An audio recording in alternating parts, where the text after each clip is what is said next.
Hi, this is Avinash Ananda, and I'm very, very happy and very honored and delighted to introduce to you a wonderful human being, a very powerful leader, and a person with a lovely heart. Madam Mayor Naima Ali. Madam Mayor, you are called the worshipful Madam Mayor. I didn't know whether to call you Excellency, what to call you, but you are the Mayor of Southwark. Southwark is the largest, what is it called, district? Or? No, it's a borough. A borough in London. So we're in London, we're in UK, we're with the Mayor. So happy to have you here. Thank you so much, Fred. Likewise, I'm so happy to have you in my office this afternoon. Madam Mayor, you have so many accomplishments to your credit. You have done so much for the society, and you are truly a humanitarian. And I loved what you said, that you don't judge people by their skin, you don't judge people by their color, you don't judge people by their economic status or their position, because it's all about humanity. Yep. Okay? Yeah. What made you this way, please? What sometimes upbringing contribute to that, the environment contribute to that.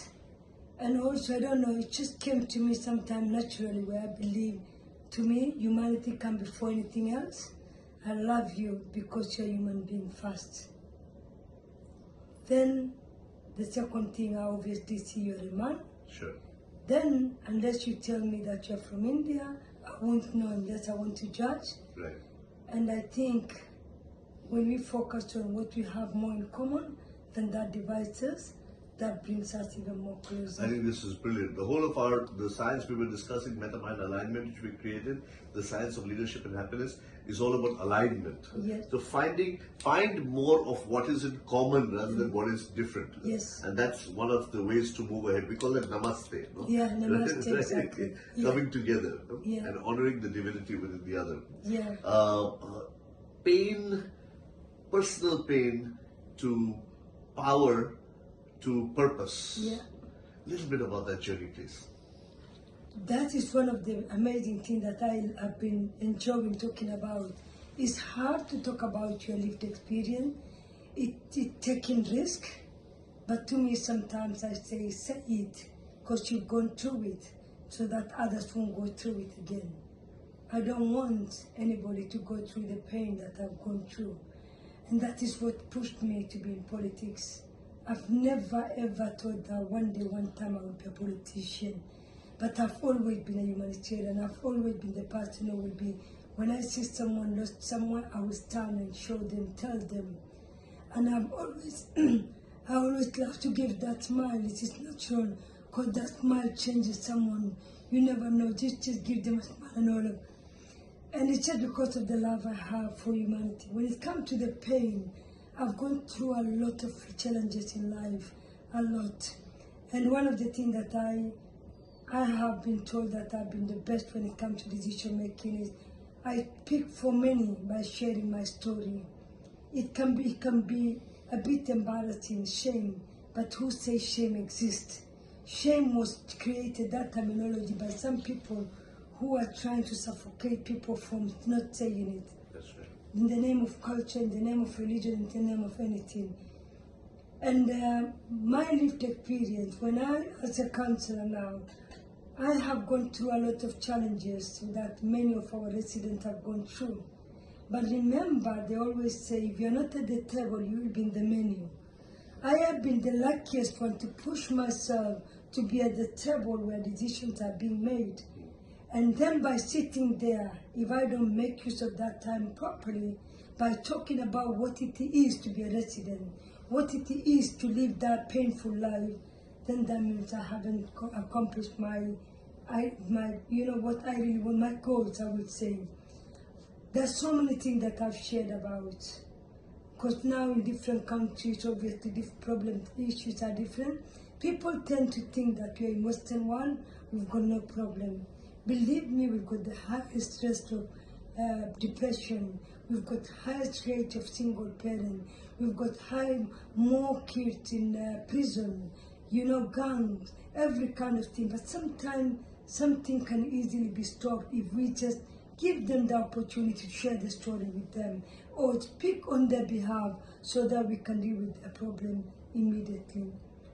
For example, and I will tell you, one of the things that I have done, which I'm so proud of, but we are not yet there, I can tell you.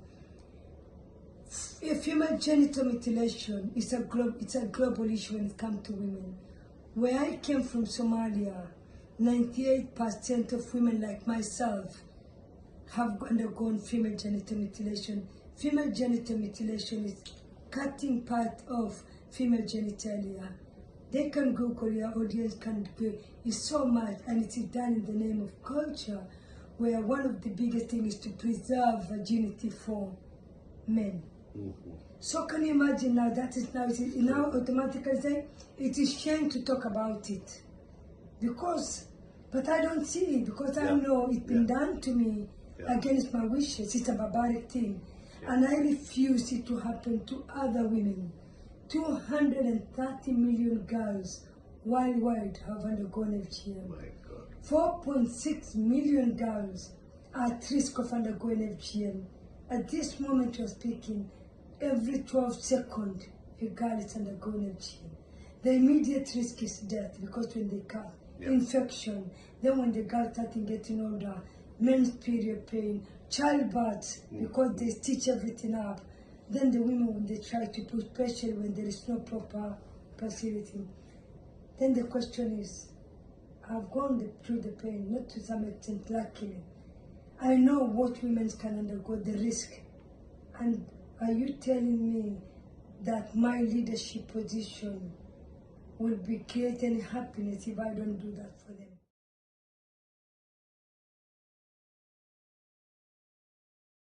So I'd love to know a little bit about your past, please. You know what? My past is very painful. What? I'm so sorry for interrupting, but the part that I want to know is, despite all the pain, what gave you that strength? What gave me the strength? I will start by saying, they always say, the strongest, the most powerful organ is the tongue. It is automatically, you know, obviously we might be thinking of something. This tongue can break or can amend. My father, there was a time, obviously there are more other contributing, but one of the biggest, my father, he died a long time ago, but I was young, but I became more quick, you know, like being involved in so many things within the family. But my father told me, you are like 5 men to me. In my community, men, obvious, in terms of hierarchy, they are decision makers, everything men has to. But I haven't ever thought that my father will see me like in 5 men. He just said having more than 5 men. I just said that's it. The strongest man in my family, the most powerful man has said I am. That since then, I don't believe like anybody. Can you imagine if you could have said something that could have damaged my confidence? Yeah. And that is why I always say, try and say something, because every single time I'm being told, I tell them my father told me, you are like 5 men to me. You know, it is so powerful, and something that can be immediately implemented. According to psychology, there is research that well-meaning parents and caregivers tell their children 148,000 times something negative. They want to make them grow, but they say, oh, you're an idiot, why don't you study well like your neighbor? And then when they grow up, they're not confident. They don't realize the negative power of their own words. And at the same time, if we can be positive in our words and loving in our words, then we can actually build people up. That is so powerful. Very powerful, yeah. And this is true of all religions. In Islam, in the Quran, I've heard that it says that in somewhere that there comes a moment when if you say something, Khuda will say, Allah will say, Kubul. Yeah, it's accepted. It's accepted. That's what That's why we have to say positive all the time. We are being told we have to be special when we are casting our kids, because sometimes you get so angry, you just say, why did I even give birth to you? And then you just go. And I was told, for example, there was a woman who had an argument with her son, and she just cast him like, may I not see you? He just went. he died in a pool. Oh, no. And that's why, especially in Islam, although I can tell you when I get angry, sometimes I'm like, after, but when I think, I just go back and say, you know what, I'd never meant you are the most amazing. I'm so proud to Yeah, have it doesn't you. even So cost. lucky. Doesn't even cost to say good things. Yeah, but when they start nowadays, like these are the kind of thing, and I would just say we are meeting because of a reason. Because sometimes, Absolutely. imagine where you came from and where I am from. We meet, we talk, and we are just talking about things which we believe in, regardless to our faith. Yeah. We are not talking about even religion. It's just the bit that you Yeah. talk, which is something that we can take the best from every religion. Yeah. But we have so many things in common, and I think, and I believe it's the love we have for humanity. Absolutely. The fact that we don't want to see, we don't want to hear or feel suffering. Brilliant. Even if we have, we just want to stop it and create the most amazing, beautiful world where we can be happy. In Hinduism, Sanatana Dharma, although there seem to be multiple gods, it's not